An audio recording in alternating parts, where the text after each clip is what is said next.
You're listening to the RITE Retirement Show. The 70% of people out there listening to the show today are going to need some level of care. It doesn't necessarily mean that 70% are going to end up in a nursing home, but 70% of people will need some assistance out there. The biggest fear is running out of money for the retiree, but what we see is not enough people spend enough of their money. Chris prides himself in what matters to you. This is the RITE Retirement Show.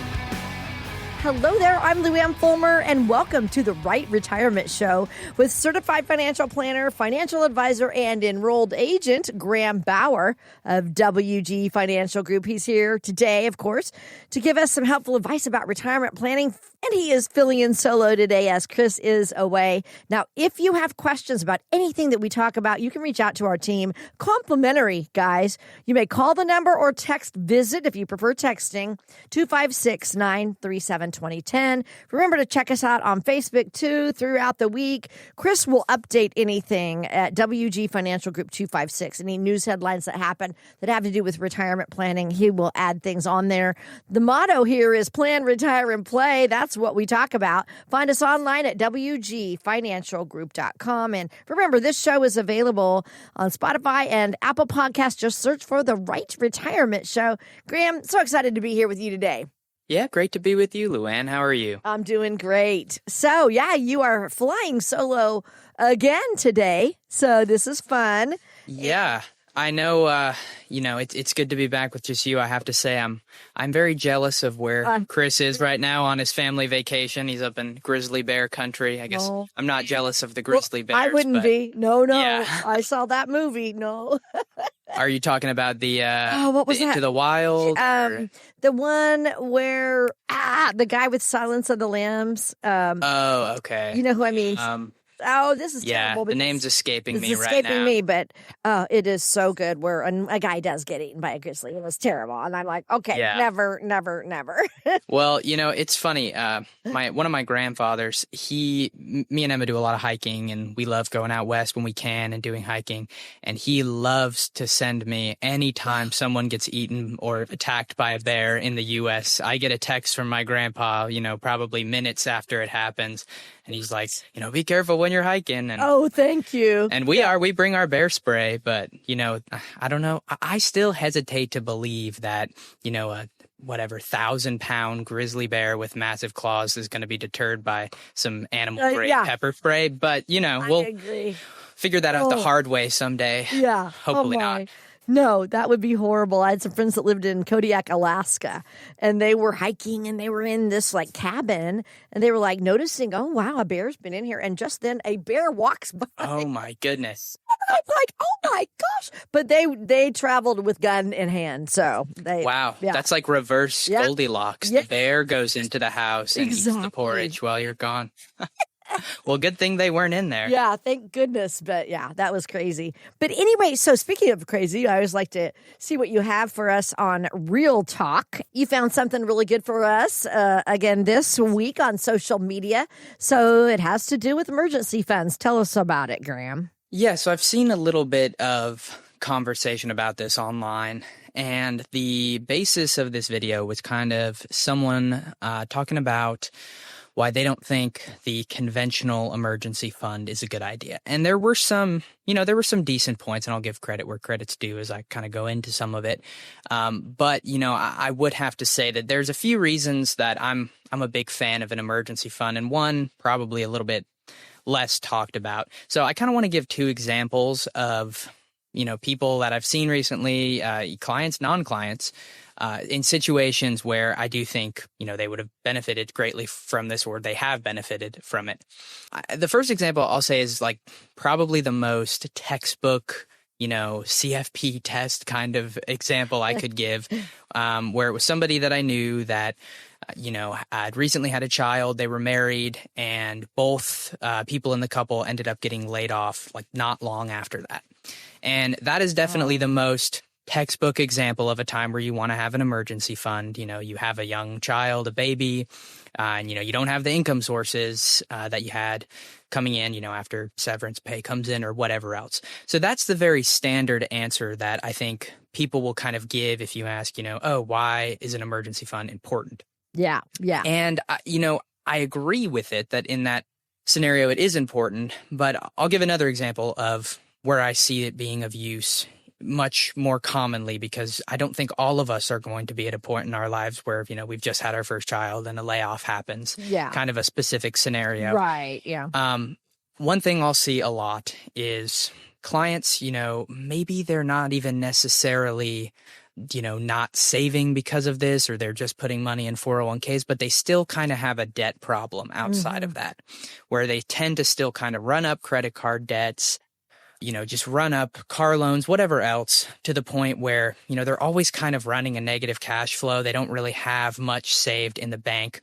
And at that point, I mean, you're really using your credit cards or your, lines of credit as your emergency fund. Sure. And you can do that, but, then you are essentially paying the credit card company, 18%, 20%, 25% interest to have an emergency fund. I mean, I think if any of us walked into the local credit union and they said, hey, we're running a special, you only have to pay us 18% to hold your, emergency savings, and we'd be like, I'm not going to do that. I think I'm going to go down and find someone else that give me a little bit more. So I think for getting out of those debt cycles, it is incredibly important, because it's very common to, be in a good place financially, especially if you have kids. Any parent, I think, knows this. Right. And you're in a pretty good place. Like, you feel comfortable, your income is coming in, you're able to save a bit, and then, someone goes to the hospital, a car breaks down, your roof needs to be replaced. It could be a whole plethora of things.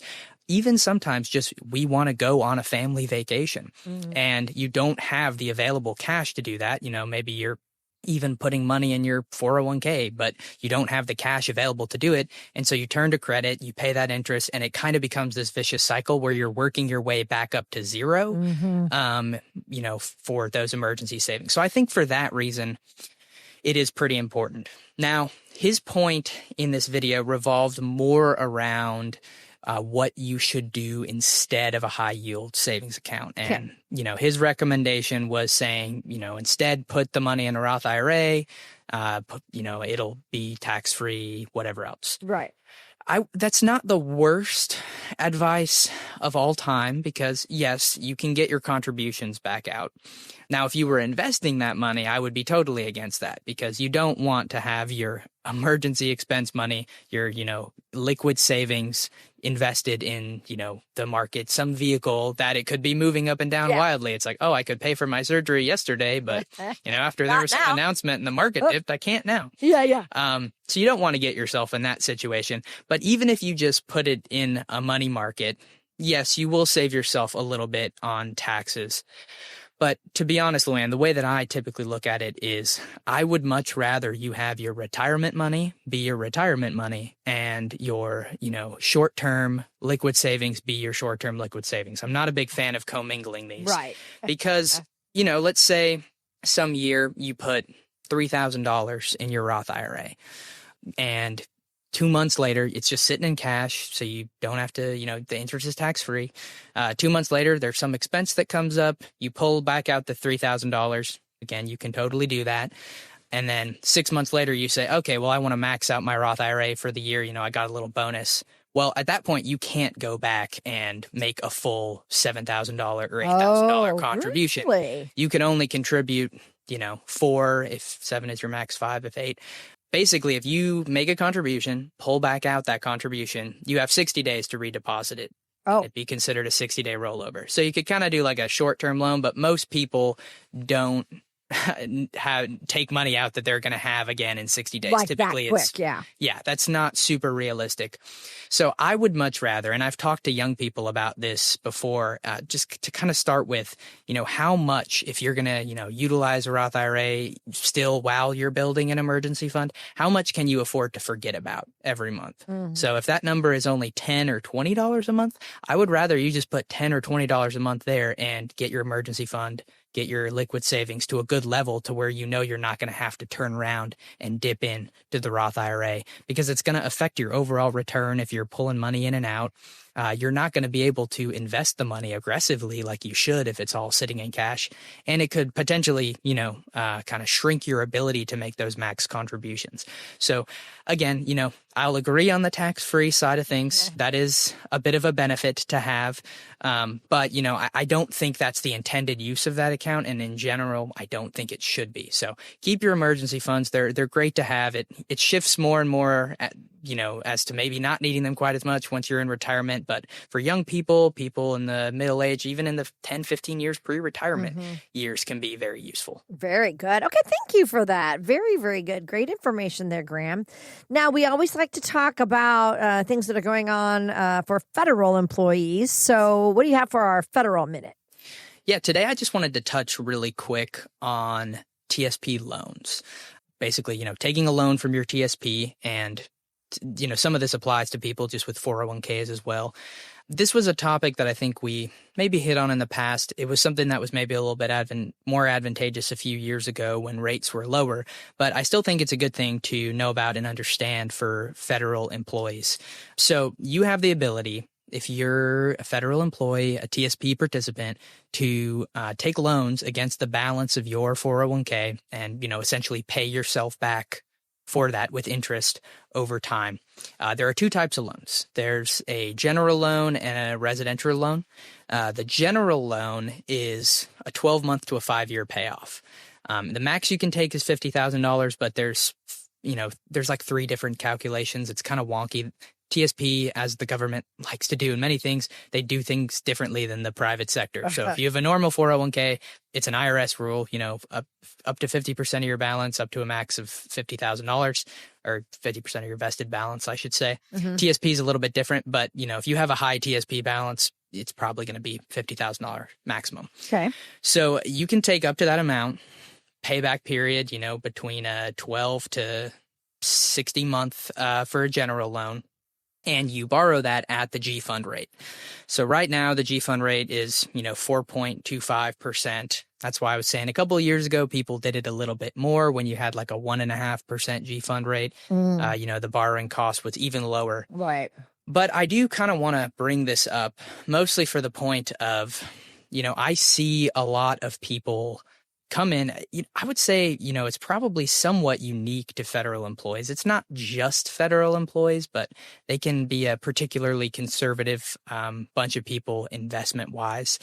So I see a lot of people come in and have a lot of money, or maybe sometimes even all of their TSP in the G fund. Okay. And I do think that this is kind of a good alternative to doing that if you have some, high interest debt that you haven't taken care of, or even just, medium interest, 6, 7, 8% kind of debt as well, because, you can take this loan, instead of paying interest on whatever you're paying on, if it's a credit card, a high interest car loan, be paying yourself back on the interest over a period of years.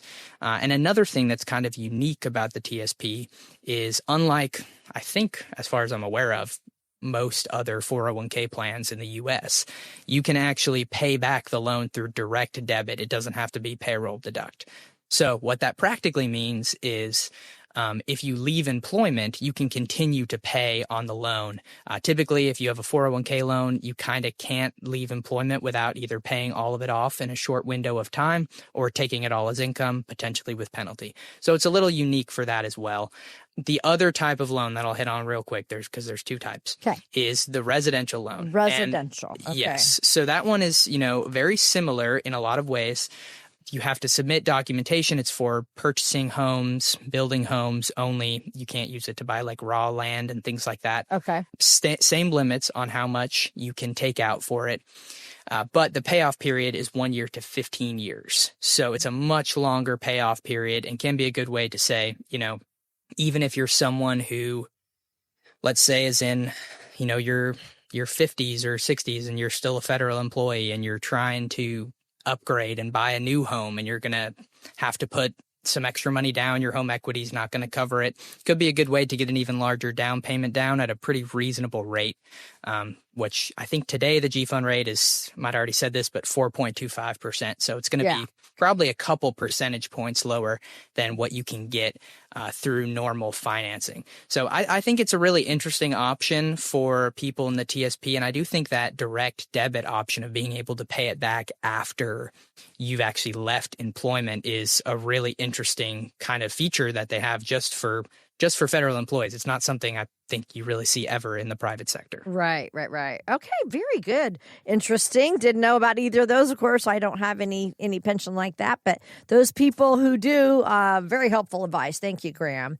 Now, I want to talk a little bit about small business owners and maybe their employer plans. So you guys are small business, so you know all about it.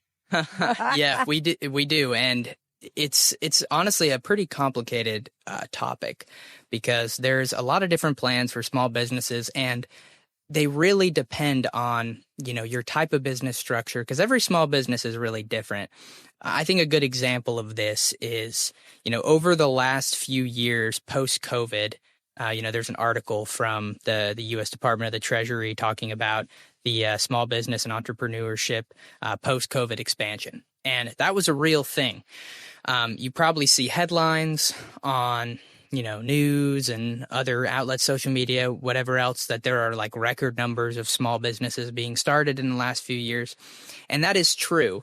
But I think it looks a little bit different than maybe it's proposed to look, because a small business is a very wide range of things. So, for example, if you are someone who, I just referenced federal employment. So let's say you're a federal employee. Okay. And you work 40-hour weeks. You've been with the federal government for a long time. And then, in 2023, you said, well, on the weekends, I'm kind of bored. Maybe I'll go, deliver groceries for some, grocery delivery platform, or maybe I'll go do DoorDash, or maybe I want to start, making my own like wooden bowls and selling them at farmers markets and online or something like that. At that point, even though it might not feel like it because you don't have a storefront and maybe you don't have a website and you almost feel like just a kind of a side hustle, you are considered a small business. So it opens you up for some other options when it comes to other retirement savings, but it also adds you in those statistics of the new small businesses being started in the U.S. So there is it's kind of an interesting thing to watch. But getting into, the funding some of those employer type plans when you're a small business owner, I think the thing that I always start with, no matter what kind of business you have, you can have, a construction company that employs 100 people or 50 or 75 people, or, you can be just some solo independent contractor, being like a video editor or something like that. I think the first question you always have to ask when you're talking about this with someone is, how much are you able to contribute towards your retirement? Because that dictates a lot of where you should be saving, what kind of plan you should set up. So for example, I had a call with someone not super long ago, just kind of giving them some pointers on a few things. And they were calling because they wanted to ask about, setting up a SEP IRA or a solo 401k. And we're kind of looking for advice on what to do there. And as we were talking about it, they ran a pretty small business and didn't have any employees. And I was kind of asking, well, how much are you actually going to be able to contribute to this plan? And they were saying, well, maybe like $2,000 or $3,000 a year. And if that's your number, if it's in that range, you should probably just be going the Roth IRA or traditional IRA route if you're under the 7,000 limit, because there's really no great use in setting up an external account, with some actual type of employer plan. It's just more to keep up with, and you don't really need to be doing anything that complicated. Oh, okay. But once you get over that limit, if you came in and said, I'm making $200,000 a year from my small business and I want to be contributing, let's just say, 20,000, then it's kind of a different conversation. You have to get into what's the best way to do this. So there's a few types of accounts that, you can be looking at. The big ones that are kind of always talked about as the small business accounts are the solo 401k, the simple IRA, and the SEP IRA, which is usually called the self-employment IRA. Right. Kind of for slang. But so as you're looking at these plans, I would also wager to say that the traditional 401k should probably be included in this too, because a lot of small businesses do end up just having traditional 401ks, even though there are some of these other options available. But kind of going through these real quick to highlight a few differences. The solo 401k is basically for someone who is completely solo in a business other than, a spouse. So you can have a maximum of 2 people if the other person is your spouse. But this would be for someone that, let's say you're out there and you have some kind of side gig on top of your normal job that's not affiliated with your normal job, and you're making another, $80,000 a year, and you want to contribute $20,000 of that. The solo 401k could be a good option, but as soon as you have any employees that you're dealing with, that's not really going to be an option anymore. It has to be just you in the business, which you do see more and more of these days, as I said, just because of gig work, side hustles, jobs like that becoming such a big thing. The second kind of option that you see float around a lot is the simple IRA, which is geared towards small businesses. It is an employer plan, so you do have to make, mandatory contributions for your employees that are on the plan. There can be some, stipulations on who gets on the plan based on years of service, age, things like that. But generally, that's a type of plan you would set up if you had, maybe 10 employees and you didn't want to, you wanted to just kind of something that was easy to administer, and you wanted to contribute, just maybe 3% to it and not really have to deal with it too much. You could go that route. The downside there is you, as the employer, can't contribute as much, unlike a 401k that's got a, $23,500 maximum, not including catch-up. The simple is at $16,000. Okay. So it's, going to limit your own personal ability to save, as well as the ability of your employers or your employees, rather.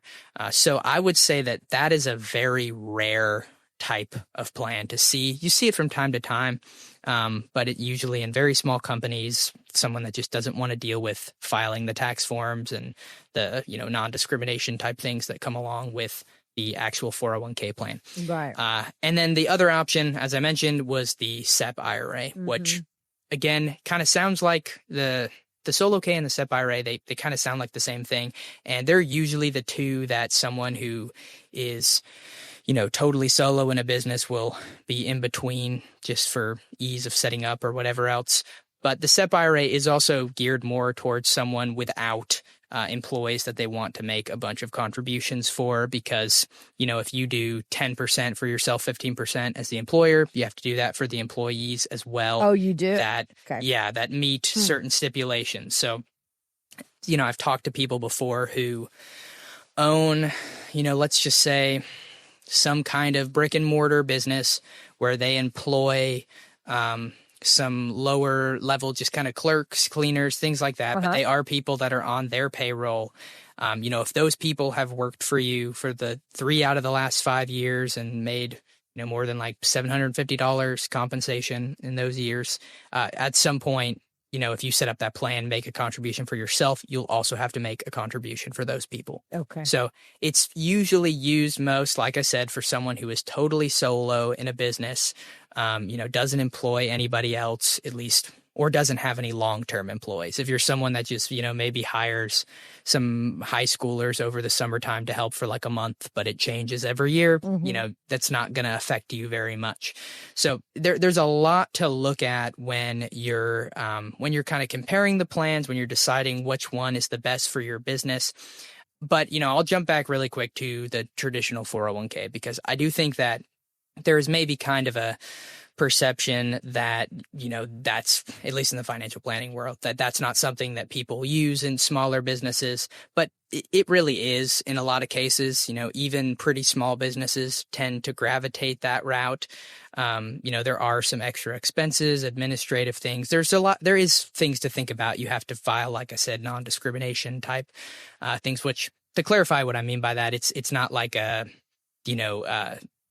gender, race, age type discrimination thing. It's more about compensation, but it's a little bit more to deal with. So people look for other avenues, but more so where we see this being useful nowadays is on the side gig, side hustle type of person that works a full-time job, but they also have this other source of income that comes in, because what you'll see from time to time is someone that is on the younger side maybe, and they make pretty good money at their job and they're maxing out their 401k.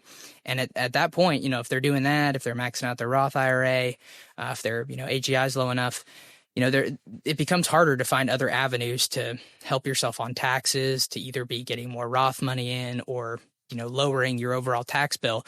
So if they have this side hustle income, it a lot of times allows them to contribute a good bit more towards retirement, using this secondary job income source.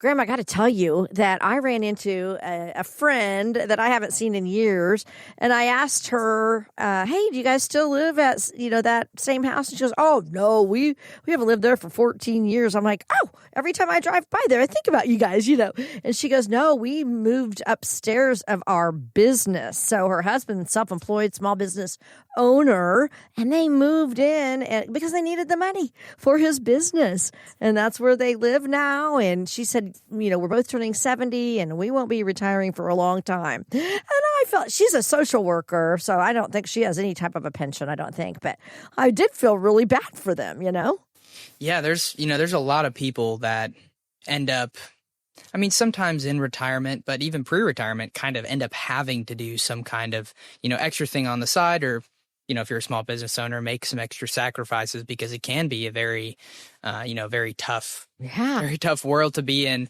When you're the employer, it's a lot different, or I should say, even if you don't have employees, if you're just the owner of a business, right, It's a lot more responsibility. You carry a lot more liability.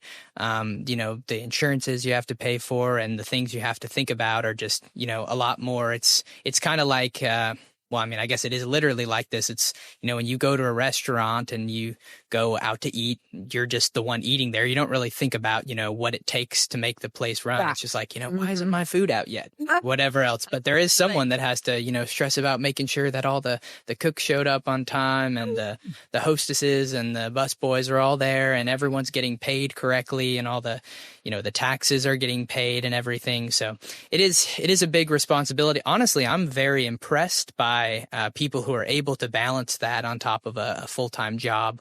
I met someone not too long ago who did, I forget what they did for a living, but this wasn't a client or anything, just someone who had like a side hustle setting up tents for like events. Oh, yeah. But like in people's houses, I guess it was more geared towards kids. Yeah. Or like sleepover parties Sure. or something like that. Yeah. So there's so many just creative types of businesses that people have, and with these side hustles and gig work and everything, it's pretty interesting to learn about. But so if you're listening right now on Sunday morning on your way to church, you can hop over to Apple Podcasts or Spotify to catch the second half of the show. We're about to take a break here.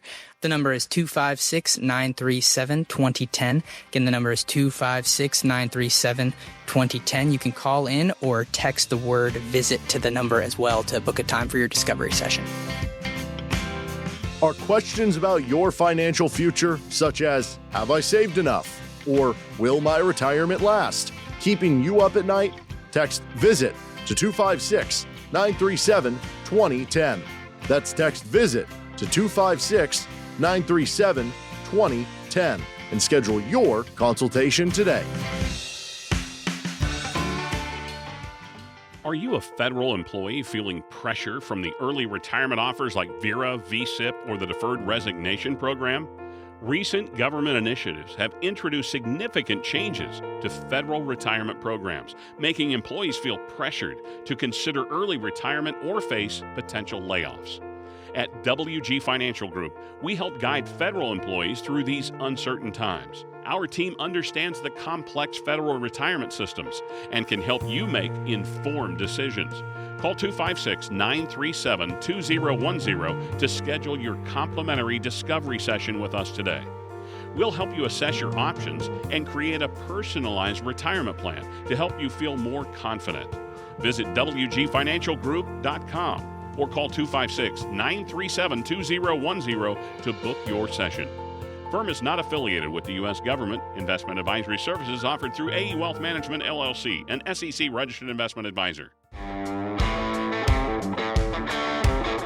If lingering doubts like, have I saved enough? Or will my retirement funds endure? are on your mind, it's time to consult with Chris Wallace.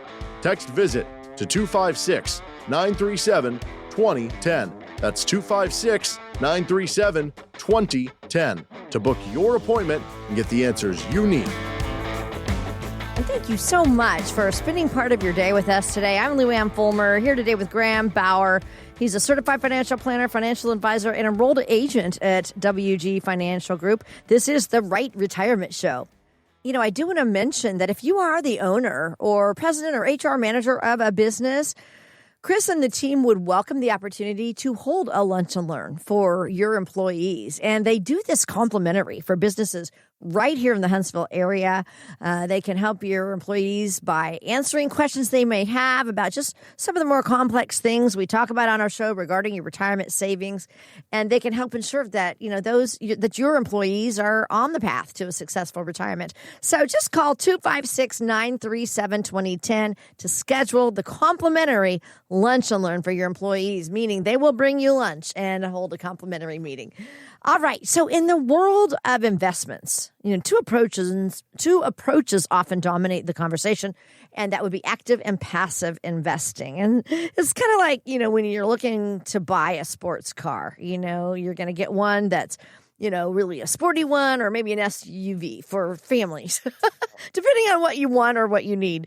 So while your money's been flowing increasingly toward passive approaches in recent years, here's the question. Which strategy is going to be right for your retirement journey? And we've talked about this before, Graham, active and passive investing. I want you to explain just the fundamental differences, please.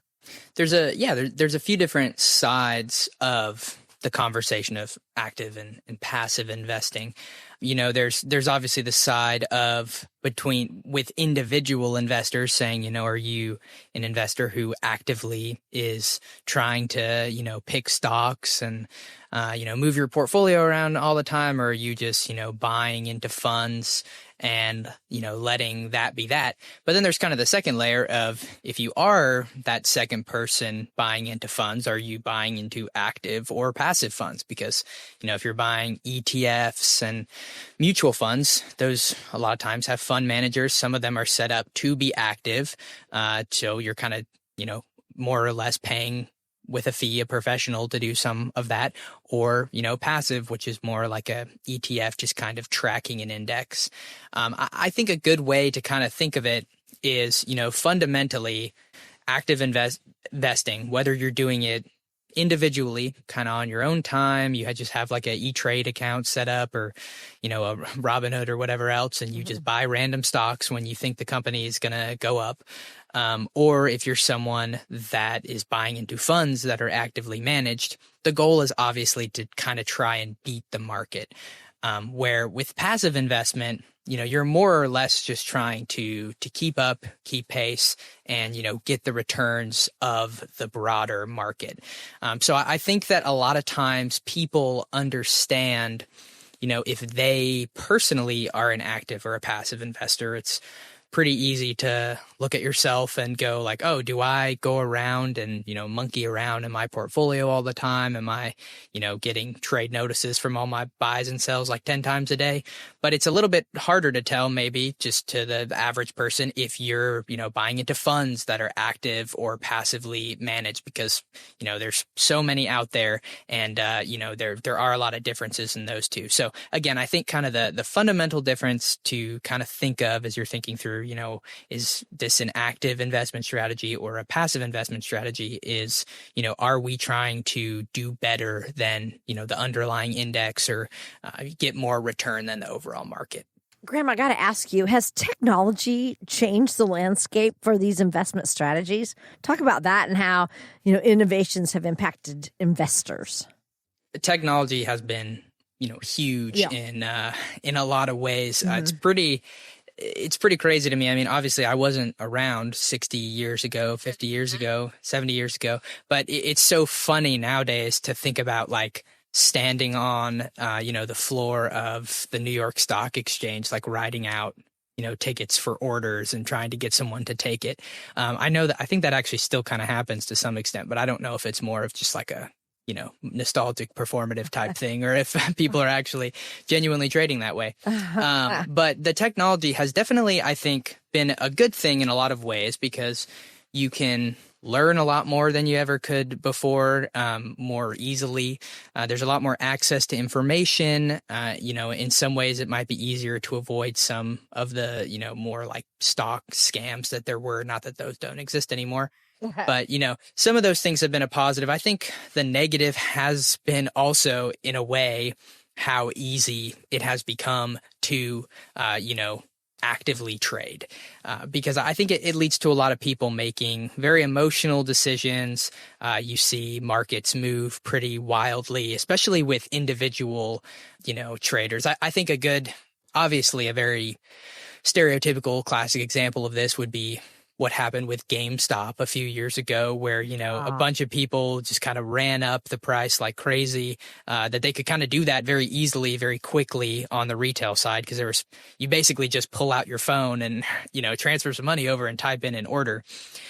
But I think another example that's kind of interesting to look at is, even if you look at a company like Tesla, I mean, obviously they're one of the biggest companies in the world, but their stock price moves wildly year over year. They've been up and down 50% swings. Is like no problem for them. It seems like that just happens all the time.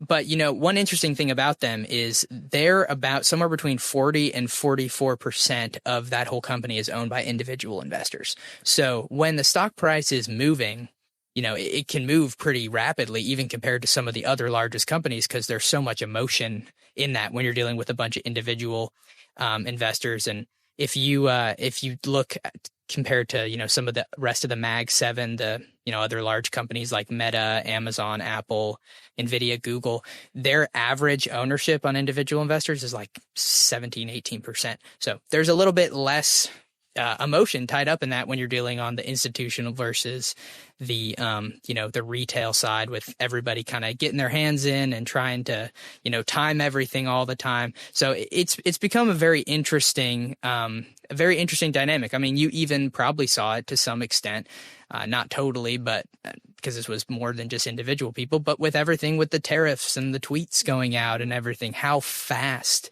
information can move and how fast people are able to react to that information. Yeah. So, people, I think it's good on the one hand, but on the other hand, you got to know yourself and know, am I going to be too emotional about this? Should I really be the one handling this? Or am I going to be just in there all day? It's basically, becoming my side hustle, like we talked about in the last segment. Yeah, exactly.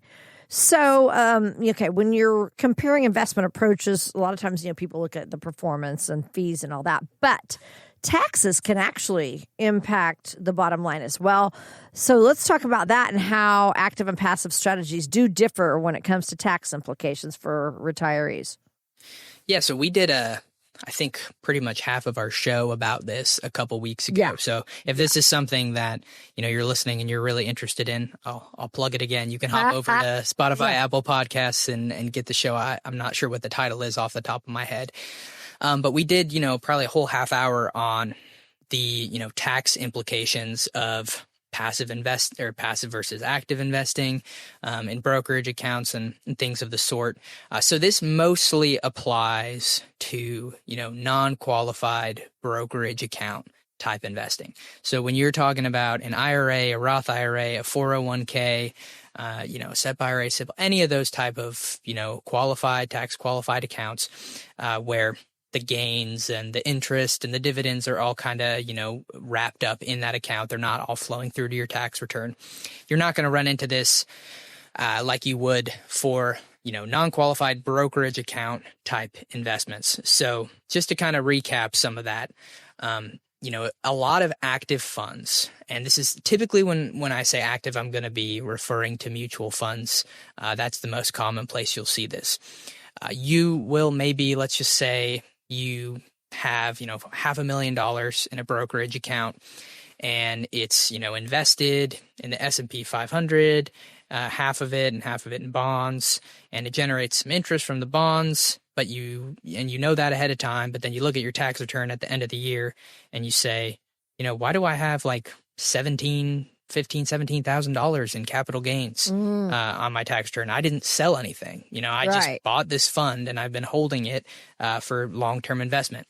Well, if you're actively managed, then you technically own like a fractional share of those funds in the inside of the fund, or really of those positions, those stocks inside of the fund. And if the fund manager moves that around because he thinks something is going to be better positioned, or is, trying to move money from one stock to another, you're going to get a fractional part of the capital gains that come from that. So on a year like the last 2 years where you've seen, 20% plus jumps in the market, that's usually a time where fund managers will say, okay, well, we need to, reposition some things. The allocation's getting a little bit off. So what we've seen a lot of in the last few years in particular is someone coming in and, they owed a lot in taxes and they didn't understand why. They were like, I thought that I was withholding enough. I was withholding extra. I didn't take any money out of any of my accounts. And it's, attributable to those, what they call phantom gains, where it's kind of a capital gain that you had, but you didn't really technically generate it. You just owned a fund that generated it. So, it depends on people's individual situation, but typically, we don't advise that, just because it can cause those, surprise situations on taxation that you weren't expecting, and especially if you're a high tax bracket type person. So, comparing that to, an exchange traded fund, an ETF, typically there is very low turnover in those funds, meaning that they don't move positions in and out a bunch, because they're kind of just trying to, like I said, track with an index. They're not in the market of trying to, beat it by 5% or anything like that. So, some people just don't even really understand what they have inside of those accounts until they see that tax bill, and then they get real surprised. And then they get scared, and then they want to call you. And speaking of, here's the number. If you guys have questions and you're perplexed about something going on with your retirement funds, 256-937-2010. That is the number to call, or you may text the word visit. All right. Text the word visit. Very simple to get to hold of the team at WG Financial Group. They would love to guide you on any retirement questions that you have. If it has to do with taxes, investing, you want to figure out where you're going to get your income from. They even address healthcare and estate and legacy planning. In fact, I need to mention the RITE retirement process that you guys take your team through. I'm going to kind of let you take us through that. The word RITE that we use, we're not spelling it like RIGHT. No. We're spelling it RITE, RITE, the RITE retirement process. We want you to have the right plan. So tell us what that is, Graham. Yeah, so when somebody comes in for a meeting and goes through the RITE retirement process, we hit on a bunch of different points, and we're trying to hit on, not just the investments. So we're talking a lot about investments today, but if you come in the office, that is not all that you're going to hear about. The R stands for retirement income. So what that looks like practically is, taking a look at your income ratio, meaning how much guaranteed income do you have versus how much are you going to need in retirement? What is the optimal time for you to collect Social Security benefits? Is your spouse going to be eligible for any benefits? Do you have any dependents that might be eligible? Any other situations like that? Taking a look at pensions, should you take survivorship? All of the different scenarios with those different years of retirement. The I, that stands for investments and insurance. So, looking at your portfolio, do you have a bunch of actively managed funds that are pushing a bunch of taxable income back on to your portfolio? Are you paying really high fees to be in them? Do you have a very high expense ratio? Things of that sort. Is your family protected against, premature death, long-term care? Those types of things are those things that you need. The T, that stands for taxes. So that's when we're taking a look at the optimal place to be making contributions.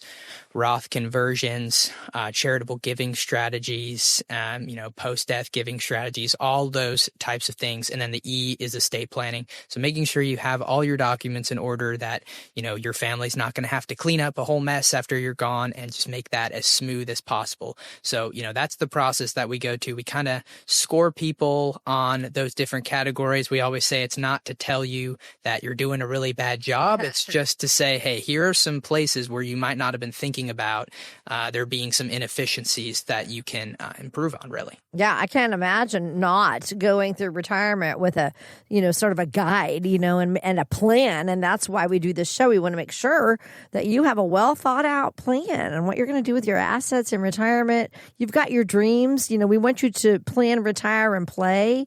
You have dreams, and we want to make sure that you can do all of those things. And that all comes with having a plan, a written plan. And this is what Graham and Chris and the team at WG Financial Group do with retirees every single day. So again, remember that number, 256-937-2010. You may call that number or text the word visit for a complimentary visit. You are listening to the RITE Retirement Show. So happy to have you along with us today. So both active and passive investing obviously have their own strengths, and drawbacks. What key factors should retirees or those that are coming up on retirement particularly focus on when they're trying to decide between these investment approaches, Graham? Yeah, well, one thing we talked about a second ago is taxes. And I do think that is a very important consideration depending on the stage you are in at life. So that's very important. I think another thing you have to think about, and maybe this is more talking to the people who are doing it on their own, being a little bit more active, is, what is your risk capacity and, what is your risk tolerance? I'm going to assume that, if you're someone who's really active, you probably have a slightly higher risk tolerance, but figuring out, what is your risk capacity?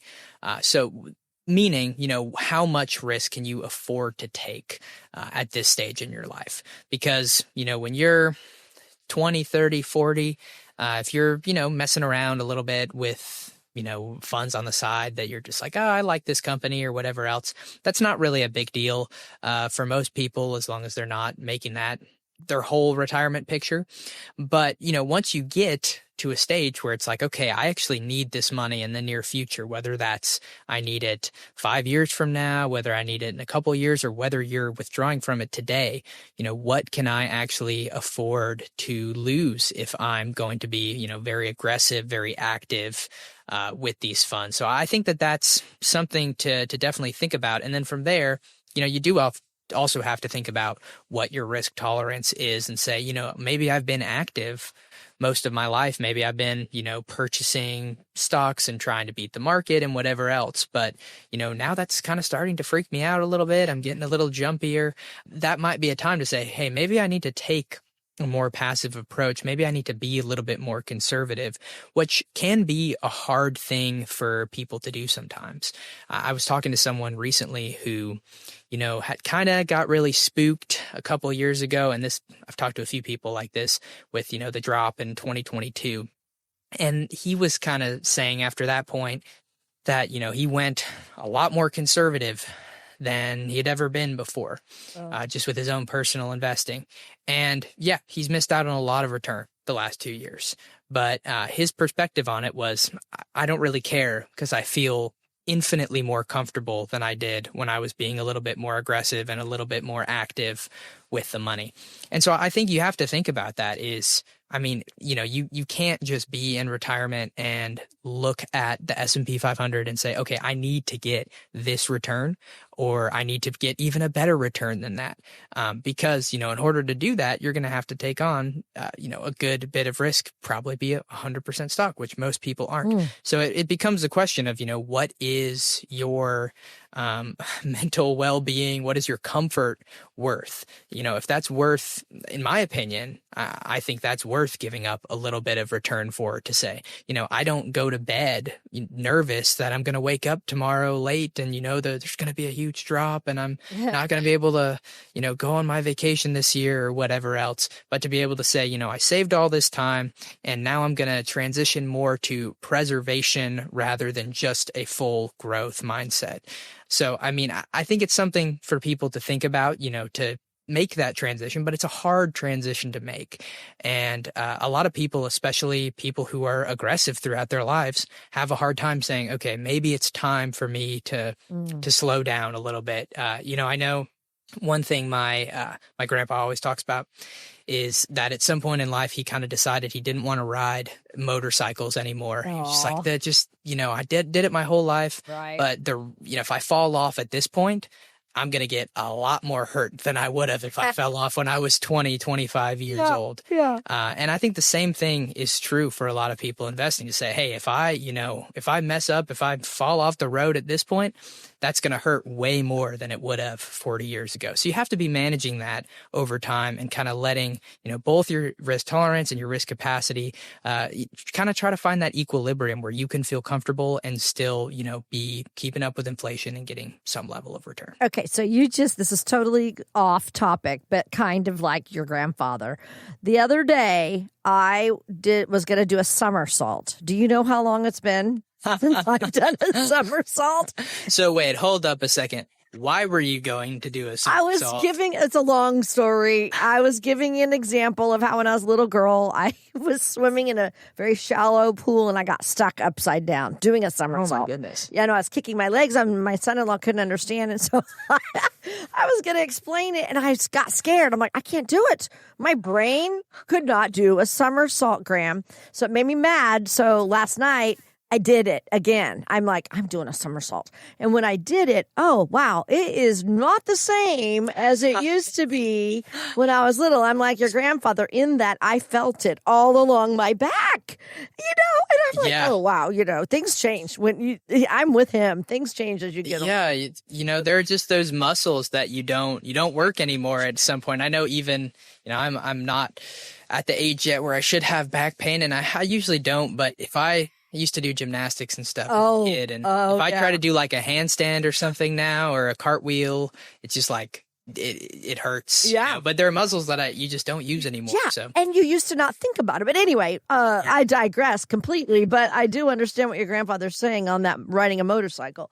Yeah. You gotta weigh risk reward. I mean, even sometimes, I'll, have a long day or something and think, maybe I should go get some Chick-fil-A or something. We don't really want to cook at home. Right. It's like, but the stomach ache that I'm going to have. Oh, yeah. Is that worth really? Yeah. the convenience? Everything in life is risk reward. It is. And you really just have to try to balance the two. It is. And yeah, there's just so many factors to consider when you're thinking about investing in retirement. So it's going to be challenging, to figure out which is right for you in your specific situation. But this is what you do. You help people evaluate, right, whether their current investment strategy is going to be fine for their retirement timeline. So tell us about that for a little bit. Yeah. So, I mean, when you're moving closer to retirement, I do think it's very beneficial to have someone that you can talk to, that you can, be running different scenarios with, and to just have an overall plan for your retirement. Because, if you're flying solo at that point in your life, there's a good chance you're just going to feel a little more uncomfortable than you would otherwise, because you just haven't kind of had that, independent third party. I'll say that's not you, because, sometimes we have a hard time either being honest with ourselves or we're too hard on ourselves. So it's good to have someone else to say, like, no, you're not crazy. Maybe there's a couple things you could improve on here, but, you're good to go. You're good to do this, and get that confirmation. One thing I've been working on a lot with people recently is, we talk about this a lot on the show, but trying to get people to feel more comfortable in their retirement and feel more confident in their retirement to start spending a little bit more money and, doing some extra things, because you save your whole life for this point, and there can be that fear of, I don't want to lose this nest egg that I have, and spending it almost kind of feels like losing it. It feels like it's going down, or it's not growing as much because, I'm spending it, and it should just, grow.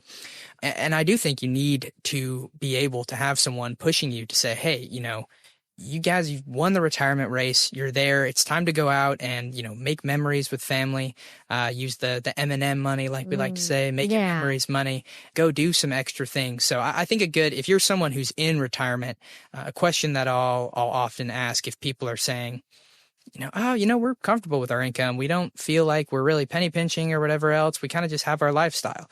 Is to say, if you had another $1,000, just $500 a month, it can be a small number. Would you have an easy way that you could spend that money? If that was coming in, would you be like, oh yeah, that would just flow out? Well, maybe if you have, the capacity to have extra withdrawals or, whatever else, depending on your plan, maybe you should start doing that and just say, hey, let me just start taking it and say, if I can spend it, I should do that. If that's making memories with kids, grandkids, friends, all that good stuff. So I think it's good to just have someone else, just kind of pushing you to, make sure that not only are you protected in retirement, but that you're also, living it up kind of to the fullest extent that you can. Right. Graham, sometimes it can be difficult to know if what you're doing in your investment portfolio is really working in your best interest. So tell us what value someone might gain from getting a second opinion on the retirement strategy that they already have. Yeah, well, like I said earlier today, we talked a lot about investments today, especially in the second half of the show. But there's so much more to somebody's retirement than just their investments. So, I think that if you are someone and you're working with someone and that's all you ever talk about, it would be really good to get a second opinion, because while that is an important part of it, it's part of our process too. That's certainly not all of it. There's, all the things we go over in, the RITE retirement process, all of those different touch points that we kind of try to hit on. It's very common to, see somebody come in and, they're working with somebody, but, they just don't have the confidence level. And I think that's the most common thing you'll hear somebody say. They'll come in and it won't necessarily be one specific thing. It's not like the person they're working with smells bad or, said something mean or anything like that. Right. They'll just say, oh yeah, we're happy with it and whatnot, but we just don't feel really confident about, getting to this next stage in life. We don't feel confident about taking that leap yet. And, at that point, our goal is to kind of dig in more and, touch on all the different items, ask some questions that they probably haven't been asked before, maybe questions that, you've never really even thought about too much before, to try and, get to the deepest level we can of your retirement planning to get you as comfortable as you can to kind of make that second or that leap, really. So, as we kind of wrap up the show, I think it's a good thing for people to be thinking about, if they have that comfort level. We always even say to people, even if you're, just meeting with us for the first time, you don't work with someone, it's a good idea to go talk to multiple different people and, get some different opinions, get different philosophies, because of course we have the way that we like to do things, but, not everybody does every single thing the same way. You might connect with some people more than others. You might like the way some people do some things more than others. Or, I'm, getting the green light from multiple different sources. Feel a little bit more comfort to not have to later say, oh man, maybe I need a second opinion now. So if you're in that camp, or if you're just someone wanting to start the process of coming into the office, having the discovery session, going through our RITE retirement planning process, you can give us a call at 256-937-2010. Luann, thanks so much for being here today. Yeah, this was Graham. Fun doing it just us. Chris will be back next week as usual. If you didn't catch the first half of the show, you can hop over to Apple Music or Spotify and or wherever you get your podcasts and get it. I hope everyone has an awesome and blessed week, and remember to serve every person in every situation with a servant heart. Graham Bauer holds the enrolled agent designation, but is not currently offering tax preparation services. Neither the firm nor its agents may give tax advice. Individuals should consult with a qualified professional for guidance before making any purchasing decisions. Please remember that converting an employer plan account to a Roth IRA is a taxable event. Increased taxable income from the Roth IRA conversion may have several consequences. Be sure to consult with a qualified tax advisor before making any decisions regarding your IRA. Investment advisory services made available through AE Wealth Management LLC, AEWM. AEWM and WG Financial Group are not affiliated companies. Insurance products are offered through the insurance business WG Insurance Services. WG Financial Group is an investment advisory practice that offers products and services through AE Wealth Management LLC, AEWM, a registered investment advisor. AEWM does not offer insurance products. The insurance products offered by WG Insurance Services are not subject to investment advisor requirements. AEWM and WG Financial Group are not affiliated companies. Investing involves risk, including the potential loss of principal. Any references to protection, safety, or lifetime income generally refer to fixed insurance products, never securities or investments. Insurance guarantees are backed by the financial strength and claims-paying abilities of the issuing carrier. This radio show is intended for informational purposes only and is not intended to be used as the sole basis for financial decisions, nor should it be construed as advice designed to meet the particular needs of an individual situation. WG Financial is not permitted to offer, and no statement made during this show shall constitute tax or legal advice. Our firm is not affiliated with or endorsed by the U.S. government or any governmental agency. Information and opinions contained herein provided by third parties have been obtained from sources believed to be reliable, but accuracy and completeness cannot be guaranteed by WG Financial. This radio show is a paid placement.